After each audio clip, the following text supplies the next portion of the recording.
کثرت کے ساتھ روایتوں میں یہ جملہ مولا متقیان امیر المومنین علی ابن ابی طالب علیہ افضل الصلاۃ والسلام کے بارے میں بھی ہے، مولا کے حوالے سے بھی ہے۔ نہج البلاغہ کے کتنے خطبات اسی سوال کے جواب میں ارشاد فرمائے گئے۔ جو سوال سلمان نے کیا، جو سوال ابو ذر نے کیا، جو سوال مقداد نے کیا، جو سوال عمار یاسر نے کیا، جو سوال ان تمام اصحاب باوفا نے کیا، جو ایک مرتبہ ذرا گھبرا رہے کہ مولا اتنے سارے اور ایسے ایسے لوگ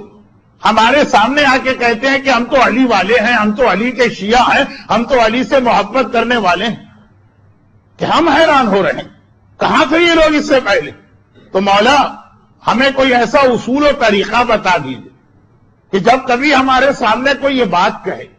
ہم یہ بھی نہیں چاہتے کہ کسی جینین اور سچی اور اصلی شیعہ کی توہین کرے، اور یہ بھی نہیں چاہتے کہ کوئی دھوکے باز یا منافق ہمیں دھوکے میں ڈال دے، تو کوئی ایسا طریقہ بتا دیجئے کہ ہم پہچان سکے صحیح کون ہے اور غلط کون۔ تو مولانا مختلف حوالوں سے اس بات کا جواب دیا۔ کئی خطبات ہیں، مومن کی پہچان، متقی کی صفات، شیعہ کا انٹروڈکشن، لیکن شارٹیسٹ جو حدیث مجھے ملی وہی ہے کہ امام نے کہا دو علامتیں جو اپنے آپ کو مجھ سے منسوب کرے، ہاں جو مجھ سے کوئی تعلق نہیں رکھتا اس میں تو علامتیں دیکھنا ہی نہیں، 2000 بھی ہوں تو بیکار، لیکن جو اپنے آپ کو مجھ سے نسبت دے رہا ہے کہ میں علی والا ہوں، اس کے بعد اس میں دو باتیں دیکھنا۔ اگر یہ دو باتیں پائی جائیں تو پھر کہہ دینا تم اپنے دعوے میں سچے، تم ہمارے بھائی ہو، تم ہمارے دوست ہو، تم ہمارے ساتھی ہو، گلے سے لگا۔ اور اگر اپنے آپ کو مجھ سے نسبت تو دے رہا لیکن یہ دو باتیں اس میں نظر نہ آئیں تو اس کے دعوے کو جھٹلا دیا۔ پہلی چیز المحافظۃ علی اوقات الصلاۃ والمواسات، پہلی بات یہ دیکھنا کہ وہ وقت نماز کا کتنا پابند ہے، وہ نماز کی کیسی حفاظت کرتا، وہ اپنی نماز کو ادا کرتا ہے کہ نہیں کرتا،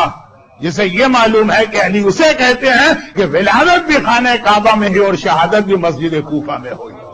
جس امام معصوم کی ولادت سے شہادت تک کا سفر اللہ کے گھر میں طے ہو رہا، اس کا چاہنے والا اور ماننے والا نماز کے حوالے سے کبھی بے خبر و غافل نہیں ہوگا۔ چنانچہ تاریخ تبری کی ایک روایت جسے میں اکثر پڑھتا ہوں لیکن بہت شارٹ کر کے پڑھوں، جب یزید نے گورنر کوفہ کو بدلا، مسلم ابن عقیل کوفے میں آئے ہیں اور یزید نے یہ دیکھا کہ میرا گورنر کنٹرول نہیں کر پا رہا ہے کوفے والوں کو، تو ابن زیاد کو بھیجا گیا اور ابن زیاد کوفے میں داخل ہوا۔ مسلم ابن عقیل اس وقت غیبت میں چلے گئے۔ ہانی ابن عروہ کا واقعہ آپ سنتے ہیں، تو اب جناب مسلم ابن عقیل اس وقت سامنے نہ رہے، گوشہ نشین ہو گئے، اور سب سے پہلے ابن زیاد کو انہیں گرفتار کرنا، اپنے غلام کو بلا کے اسے ٹاسک دیا کہ ٹائم ہمارے پاس بہت زیادہ نہیں ہے، ادھر حسین بھی مکے سے نکل کے ادھر ہی آ رہے ہیں، اس سے پہلے مسلم کو گرفتار کر لینا۔ یعنی اس وقت تک آقا نے مکہ چھوڑا نہیں تھا لیکن اعلانات ہو رہے، تو حسین کے مکہ چھوڑنے سے پہلے ہمیں مسلم کو شہید کر دینا ہے اور 3 دن کے اندر مسلم کو گرفتار کر کے لانا۔ اب جاؤ اور ڈھونڈو، صبح سے شام، شام سے رات، رات سے اگلی صبح، 3 دن یہ غلام پورا کوفہ اس نے چھان مارا، ہر طریقے سے اس نے کوشش کی، اپنے سارے جاسوسوں کو استعمال کر لی، مسلم کا کہیں سے پتہ نہیں چل رہا۔ آخری رات آ گئی، کل صبح اسے دربار میں جا کے رپورٹ دینا ہے کہ میں کامیاب ہوا کہ ناکام، اور یہ رات بھی آدھی گزر چکی، تھکا ہارا، قریب میں جو مسجد تھی اس میں جا کے بیٹھ گیا۔ اب میں کیا کروں؟ سارے میں نے طریقے اختیار کر لیے، یہ تاریخ تبری کی روایت ہے جسے بہت شارٹ کر رہا ہوں۔ اب جب وہ مسجد کے اندر ہے اور فکر و پریشانی کے عالم میں ہے تو نیند نہیں آ رہی۔ صبح کا وقت آیا، اذان صبح ہوئی، نماز پڑھی، اور نماز پڑھتے ہی مسجد کے ایک نمازی کو ہاتھ سے پکڑا، گرفتار کر کے دارالامارہ میں لے گیا۔ دارالامارہ اور مسجد کوفہ میں فاصلے ہی کیا، بالکل مسجد کوفہ کے پیچھے وہ محل تھا جو اب تو نہیں ہے لیکن زائرین جاتے ہیں تو ان کو بتایا جاتا، اور کہا گیا ہے آ کے مسلم نہیں ملے، یہ مجھے مل گیا، اور یقیناً یہ مسلم کا پتہ جانتا ہوگا کیونکہ یہ علی کا شیعہ۔ اب ابن زیاد کا سوال سنیے کہ تم میرے غلام میرے ساتھ بصرے سے یہاں آئے، بصرے کا گورنر تھا اصل میں تو ابن زیاد، میرے ساتھ آئے ہو، تم بھی یہاں پر اتنے ہی نئے ہو جتنا میں نیا ہوں، تو تم نے کیسے پہچان لیا کہ یہ علی کا شیعہ؟ اچھا بعد میں اب تاریخ میں ہے کہ واقعا وہ مولا کے شیعہ بھی تھے، اور پھر ان کی مدد سے تو نہیں، ان پر ظلم کر کے یا جس طرح سے چاہے آپ اس کو لفظ استعمال کیجئے، میرے پاس وقت نہیں ہے، مسلم تک پہنچ گئے اسی کی مدد سے۔ لیکن پہلے یہ بتاؤ تمہیں پتہ کیسے چلا؟ اس لیے کہ مسلم خود ہی تقیے میں نہیں گئے تھے بلکہ باقی سب لوگ بھی۔ کہا کہ میں ساری رات مسجد میں پریشانی کے عالم میں تھا کہ آپ کو کیا جواب، اور مسجد میں لوگ آ رہے ہیں جا رہے ہیں، نمازیں پڑھ رہے ہیں، نماز شب ہے، کچھ 5 منٹ ٹھہرا، میں نے اس کو دیکھا اس نے ساری رات نمازیں پڑھی، اور اس طرح کی نمازیں پڑھی کہ میرے دل نے کہا اتنی زیادہ اور اس طرح کی نماز سوائے علی کے شیعہ کے کوئی نہیں پڑھ سکتا، میں نہیں جانتا اسے، میں نہیں پہچانتا اسے، فقط اس کی نماز کی مدد سے اس کو میں نے پہچانا۔ دونوں باتیں اتنی زیادہ پڑھی اور ایسی پڑھی، کوانٹٹی بھی کاؤنٹ کی جاتی ہے اور کوالٹی بھی کاؤنٹ کی جاتی ہے، اس لیے کہ ہم لوگ اس علی کے چاہنے والے ہیں جو ایک رات میں 1000 رکعت نماز بھی پڑھتا اور ایسی نماز پڑھتا کہ حالت نماز میں پاؤں سے تیر کھینچے تو پتہ ہی نہیں چلے گا۔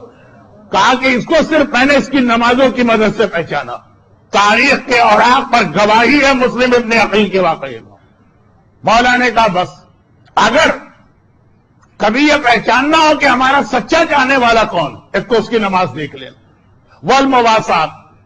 اور پھر خالی نماز نہیں دیکھنا، ساتھ کا یہ بھی دیکھ لینا کہ وہ مومن کا حق ادا کرنے میں کس منزل کے اوپر موجود ہے۔ یہ نہیں ہے کہ ادھر نمازیں پڑھی جا رہی ادھر لوگوں کی غیبتیں کی جا رہی، ادھر سجدے کیے جا رہے ادھر والدین پہ ظلم کیا جا رہا، ادھر اللہ اکبر کہا جا رہا ادھر حق و ناس مارا جا رہا، قرضہ لیا واپس کرنے کو تیار نہیں۔ بہت ساری باتیں ہو سکتی ہے لیکن مختصر وقت میں ضرورت بھی نہیں۔ کہا پھر یہ بھی دیکھ لینا کہ مومن کا حق کیسے ادا کرتا، بلکہ مومن تو میں ایک ترتیب کے اعتبار سے کہہ دیا، ورنہ یہ دیکھ لینا کہ کسی بھی پریشان حال اور مظلوم کی کیسی مدد کرتا ہے۔ حجاج ابن یوسف کے زمانے روزانہ صاحبان ایمان کا قتل ہو رہا، حکم امام آیا کہ تقیے میں چلے جاؤ۔ پوچھا سپاہیوں سے کہ بہت دن ہو گئے علی والا کوئی گرفتار کر کے لائے نہیں۔ میں بہت احتیاط سے بات کر رہا ہوں اس لیے کہ ذرا سا تفصیل میں چلا گیا تو آدھا گھنٹہ اس میں گزر جائے، مزہ آتا ہے اسے۔ اس کی سب سے بہترین تفریح یہی ہوتی کہ کوئی علی والا آئے اس کو زخمی کر کے اس پہ نمک چھڑکا جائے وہ پھر وہ تڑپے اور یہ مزہ لے۔ کہ بہت دن ہو گئے، کیا کریں، اے حاکم کو نظر ہی نہیں آ رہا، ہیں تو لوگ اسی معاشرے میں، سب مر تو نہیں گئے، آسمان میں تو نہیں چلے گئے، لیکن اس انداز سے اپنے آپ کو چھپا لیا۔ کا طریقہ میں بتاتا ہوں، اب ڈھونڈ کے لانا، سڑکوں کے کنارے گڑھے کھودنا، اور اس گڑھے کے اندر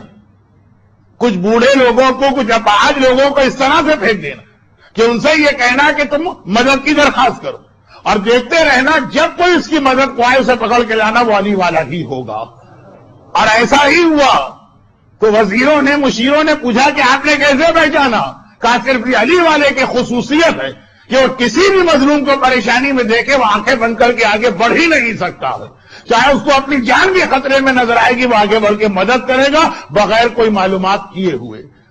تو اگر اپنی ماں ہے، اگر اپنا باپ ہے، اگر اپنا بھائی ہے، اگر اپنا بھتیجا ہے، اگر اپنا مومن ساتھی ہے، کیسے ممکن ہے کہ شیعہ یا مومن اور علی والا اور اس کو نظر انداز کر دے؟